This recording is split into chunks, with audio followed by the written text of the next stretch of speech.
भदोही तहसील में भाजपा से उर्वशी जायसवाल, निर्दलीय प्रत्याशी रीता यादव, सपा से कांति यादव, कांग्रेस से तरन्नुम आरा, निर्दलीय मंजू लता सिंह ने भरा अपना नामांकन पत्र।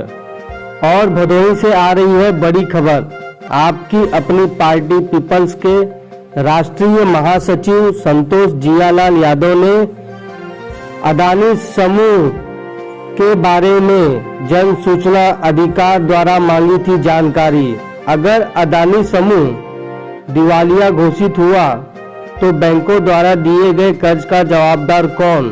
प्राप्त जानकारी के अनुसार अडानी समूह को दिए गए कर्ज का भारतीय रिजर्व बैंक के पास नहीं है कोई हिसाब, जिसका जवाब जन सूचना अधिकार से मिला। सवालों के घेरे में भारतीय रिजर्व बैंक। हमारी मीडिया टीम ने आपकी अपनी पार्टी पीपल्स के राष्ट्रीय महासचिव संतोष जियालाल यादव से की बातचीत। देखे क्या कुछ कहा उन्होंने अडानी समूह के बारे में जन सूचना अधिकार द्वारा प्राप्त जानकारी। नमस्कार, मैं राकेश चौबे आप सभी का जगत समीक्षा में स्वागत करता हूं। और हम आपको मिलाने जा रहे हैं संतोष जियालाल यादव जी से, जो कि आपकी अपनी पार्टी पीपल्स के राष्ट्रीय सचिव हैं। इन्होंने हाल फिलहाल आरबीआई से कुछ जानकारी मांगी थी अडानी ग्रुप को लेकर। अडानी ग्रुप के बारे में जो वित्तीय कुछ खबरें हैं, जैसे कि अडानी ग्रुप ने अब तक क्या कर्ज लिया है, कितना कर्ज लिया है और उन कर्जों का ब्यौरा। अगर अडानी ग्रुप दिवालिया घोषित होता है तो उसकी जवाबदारी कौन लेगा? इन सभी सवालों को लेकर संतोष जियालाल यादव जी ने आरबीआई से सवाल जवाब किए थे, पत्र व्यवहार किया था, आरटीआई के माध्यम से उन्होंने जानकारी इकट्ठी की है। तो आइए हम सीधा आपको लेकर चलते हैं संतोष जियालाल यादव जी के पास और सुनते हैं कि क्या है आखिर पूरा मामला। संतोष जी, क्या है मामला? नमस्कार, धन्यवाद।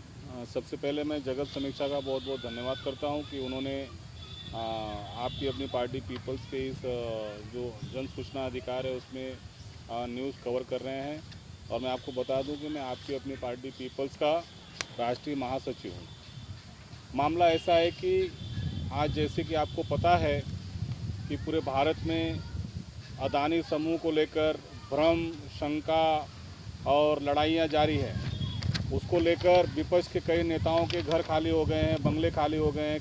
कई लोगों को विपक्ष के ऊपर कार्रवाई हो चुकी है। भारत सरकार के अडानी समूह के लेकर जो विषय है उसको लेकर काफ़ी कार्रवाइयाँ हो चुकी हैं। हिडनबर्ग की रिपोर्ट के बाद अडानी समूह जो है वो काफ़ी संदेहास्पद घेरे में आ गया है कि आज जो भारत की जो जनता है वो अच्छी तरीके से जानना चाहती है कि अडानी समूह जो है उसका क्या रोल है। वो अडानी समूह के बारे में अत्यधिक जानना चाहती है कि वो किस तरह काम कर रहा है। इसको लेकर माननीय राष्ट्रीय अध्यक्ष आपकी अपनी party people's advocate Ramveer Chauhan ji के दिशा निर्देश पर हम जो है जो विषय था उसको लेकर हमने जन सूचना अधिकार के तहत एक आरटीआई लगाई।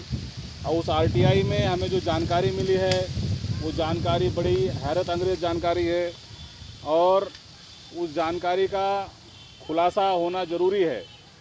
भारतीय रिजर्व बैंक यह भारत की आर्थिक व्यवस्था को ध्यान में रखकर पूरे भारत के बैंकों को, एनबीएफसी को, वित्तीय संस्थान को नियंत्रण करती है।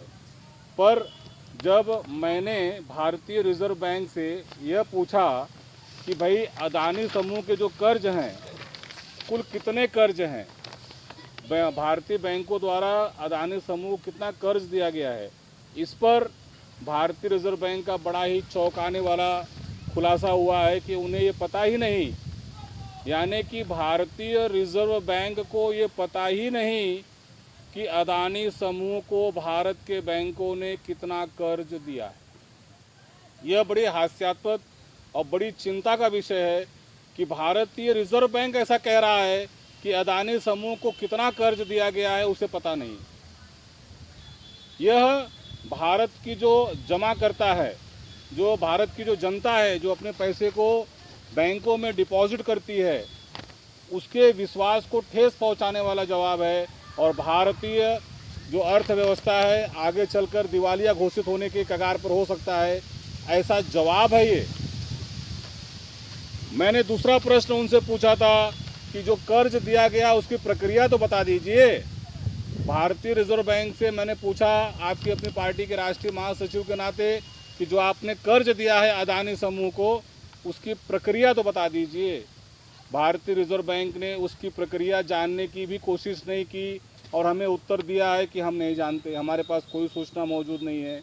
हमने तीसरा प्रश्न उनसे किया कि अदानी समूह जो बैंक से जो कर्ज लिया है वो जमा करता, यानी किसी बैंक ने अगर उस अदानी समूह को कर्ज दिया है तो वह जो डिपॉजिटर हैं उन डिपॉजिटरों के मेहनत का पैसा है, वह जो कर्ज जो वहाँ पे जमा करता की जो जमा पूंजी है, अगर कुछ हो जाता है तो उसकी सुरक्षा की जवाबदारी किसके पास है?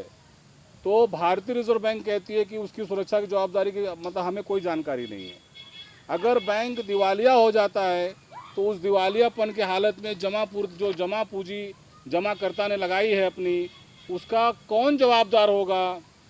तो भारतीय रिजर्व बैंक कहती है कि उसकी भी सूचना हमारे पास नहीं है। हमने कहा भैया कम से कम 5 करोड़ के जो लोन भारत में लोग कंपनियां ली है, ठीक है, उसकी ही लिस्ट दे दीजिए ताकि पता तो चले कि कितनी कंपनियों ने 5 करोड़ से ज़्यादा लोन लिया है।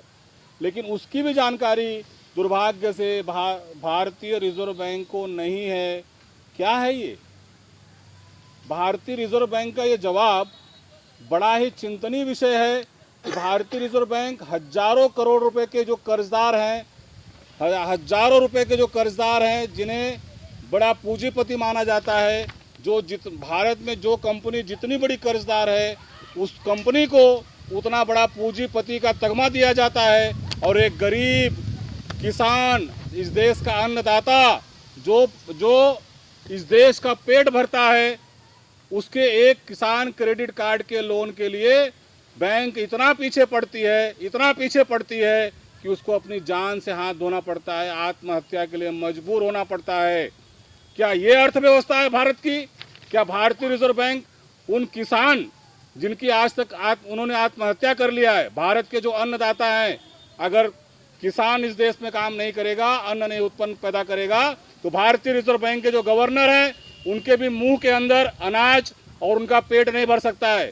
ऐसे अन्नदाता किसान जो छोटे से कर्ज के कारण, अपनी फसल बर्बाद होने के कारण बैंकों के कर्ज के चिंता से अपनी जान दे रहे हैं, उसका जवाबदार क्या भारतीय रिजर्व बैंक उनको 10 करोड़ रुपया मुआवजा देगा? अगर 11,000 करोड़ 12,000 करोड़ के कर्जदार अदानी समूह के पास, अदानी समूह का रिकॉर्ड भारतीय रिजर्व बैंक के पास नहीं है, तो एक गरीब किसान, भारत के नागरिक की जान अगर गई है तो क्या 10 करोड़ रुपया मुआवजा भारतीय रिजर्व बैंक और भारत के अर्थ मंत्री, भारत के वित्त मंत्री क्या उसको मुआवजे के तौर पर देंगे?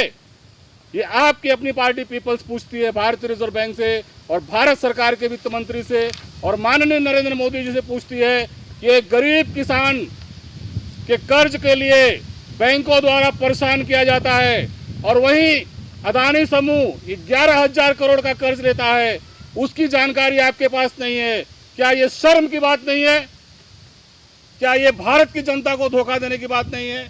क्या जो डिपॉजिटर है बैंकों का, जिसने अपने पैसे को फिक्स डिपॉजिट किया है, रिकरिंग डिपॉजिट किया है, सेविंग में रखा है, क्या उसके पैसे की हानि नहीं है? उसके पैसे की क्या धोखाधड़ी नहीं है? ये आपकी अपनी पार्टी पीपल्स भारत सरकार से पूछना चाहती है। और भविष्य में हमें इस तरीके का जो लापरवाही भरा उत्तर हमें प्राप्त हुआ है, हम भारतीय रिजर्व बैंक के खिलाफ भी आंदोलन अपनी बुलंद करेंगे।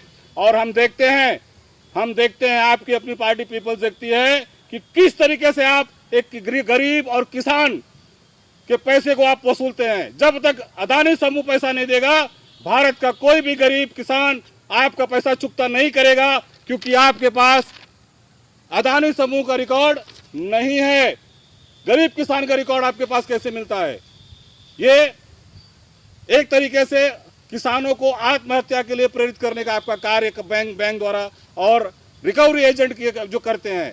हम भारत सरकार और भारत की जनता है उसकी लड़ाई आपकी अपनी पार्टी पीपल्स माननीय हमारे राष्ट्रीय अध्यक्ष एडवोकेट रामवीर चौहान जी के नेतृत्व में हम लड़ते रहेंगे। इसे हम सुप्रीम कोर्ट तक लेके जाएंगे और हम पूछेंगे कि भारतीय रिजर्व बैंक, माननीय गवर्नर भारतीय रिजर्व बैंक, आपके पास अदानी समूह का, उद्योगपतियों का, बड़े बड़े पूंजीपतियों का रिकॉर्ड क्यों नहीं है? इससे अच्छा यह है कि भारतीय रिजर्व बैंक पे ताला मार दिया जाए, क्योंकि 11,000 करोड़ रुपया, 12,000 करोड़ रुपया कोई मामूली पैसा नहीं होता है माननीय गवर्नर जी।